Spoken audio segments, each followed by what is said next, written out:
Hi friends, welcome back to my YouTube channel Aaru's health and tips. നമുക്ക് വീക്കെൻഡിലൊക്കെ കുട്ടികൾക്കായി എന്തെങ്കിലും ഒന്ന് ഉണ്ടാക്കി കൊടുക്കുക എന്ന് പറയുന്ന വലിയൊരു ഹാപ്പിനെസ് അല്ലേ. അപ്പോൾ അത് അവർക്കും സന്തോഷമായിരിക്കും, നമുക്കും ഒരു സന്തോഷമായിരിക്കും. അപ്പോൾ നമുക്കിന്ന് കട്ട്ലേറ്റ് ആണ് ഉണ്ടാക്കുന്നത്, ചിക്കൻ കട്ട്ലേറ്റ്.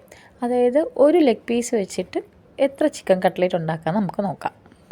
കുക്കറിലേക്ക് 2 പൊട്ടറ്റോയും ഒരു ലെഗ് പീസും കുറച്ച് ഉപ്പും കുറച്ച് ഗരം മസാലയും കൂടി ചേർത്ത് നമുക്ക് കുക്കറിൽ 2 വിസിൽ കേൾക്കുന്നവരെ ആവി കയറ്റിയെടുക്കാം. അത് കഴിഞ്ഞിട്ട് അത് നമുക്ക് നന്നായിട്ട് ഉടച്ചെടുക്കാം, യോജിപ്പിച്ചെടുക്കാം. അതിനുശേഷം 1/4 ടീസ്പൂൺ മഞ്ഞൾപ്പൊടി, 1/4 ടീസ്പൂൺ കുരുമുളക് പൊടി, 1/4 ടീസ്പൂൺ ഗരം മസാല അല്ലെങ്കിൽ ചിക്കൻ മസാല, ഈ മസാലകളെല്ലാം കൂടി നന്നായിട്ട് യോജിപ്പിച്ചെടുത്ത് വേവിച്ച് വെച്ചിരിക്കുന്ന ചിക്കനും കൂടി നമുക്ക് മിക്സിയിലടിച്ച് ഇതിൻ്റെ കൂടെ ചേർക്കാം. കുറച്ച് മല്ലിയില, കറിവേപ്പില ഇതും കൂടി നമ്മൾ ആഡ് ചെയ്യുന്നുണ്ട്. ഒരു മുട്ട ഉടച്ച് മാറ്റി വയ്ക്കാം. അതിനുശേഷം 2 ബ്രെഡ് എടുത്ത് നമുക്ക് മിക്സിയുടെ ജാറിലിട്ട് പൊടിച്ചെടുത്ത് മാറ്റി വയ്ക്കാം.